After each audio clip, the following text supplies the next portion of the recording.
नमस्कार दोस्तों, अहमदाबाद गुजरात से मैं कल्पेश भाटिया मोदी बोल रहा हूँ।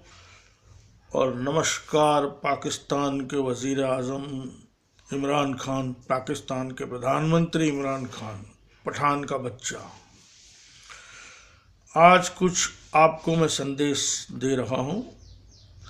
भारत का नागरिक हूँ, इंडियन नागरिक हूँ, लेकिन मैंने आपका कल रात को 2 दिन पहले का पाकिस्तान की संसद के अंदर जो आपने बयान दिए 20-21 मिनट का, मैंने यूट्यूब पे वो देखा है।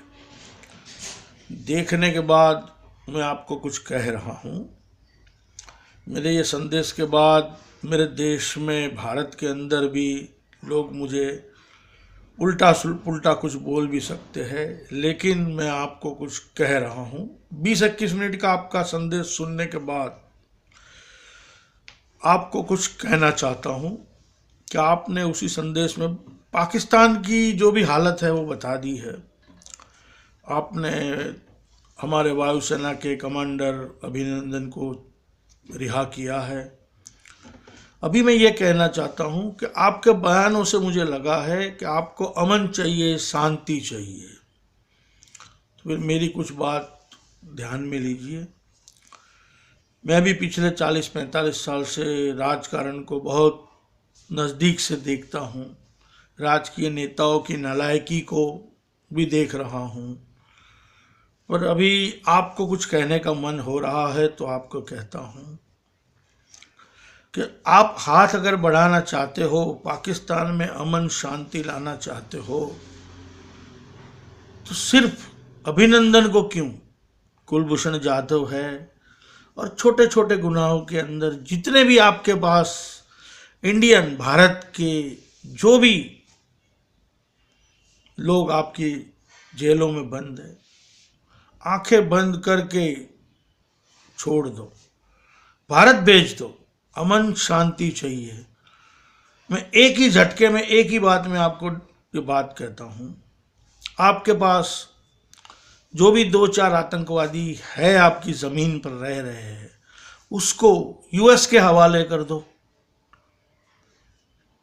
फिर क्या रहेगा? फिर कौन सा डिस्प्यूट रहेगा? फिर रहेगा कश्मीर वाला बात।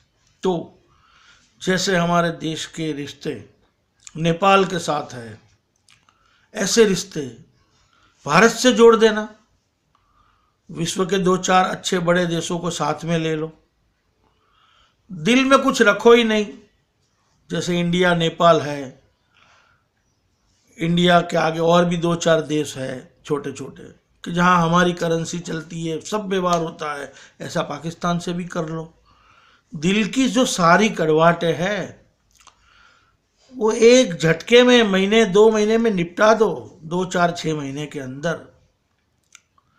पाकिस्तान भी कौन है, हिंदुस्तान भी कौन है, बांग्लादेश भी कौन है, सब एक तो है। एक ही धरती है।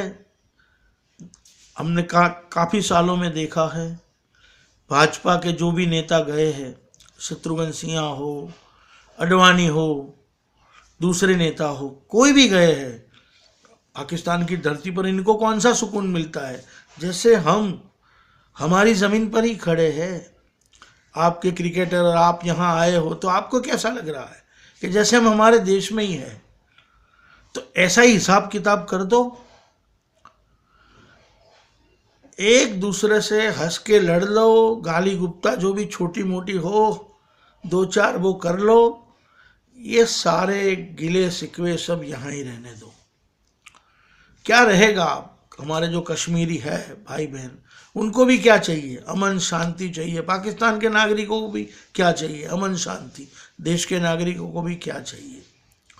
आपके देश में भी थोड़े कट्टरवादी है, हमारे वहाँ भी है, पर दुनिया का दस्तूर है जहाँ बहुमती होती है, जहाँ ज़्यादा लोगों की बातें जिसमें सम्मत होते हैं, सही काम कर लो।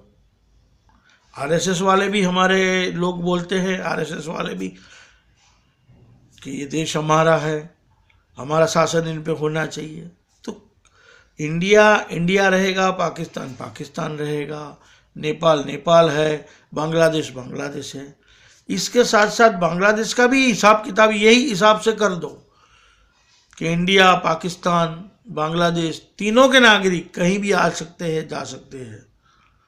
ये मसले को ही दूर कर दो। अगर एशिया खंड में हम इकट्ठे रहते हैं,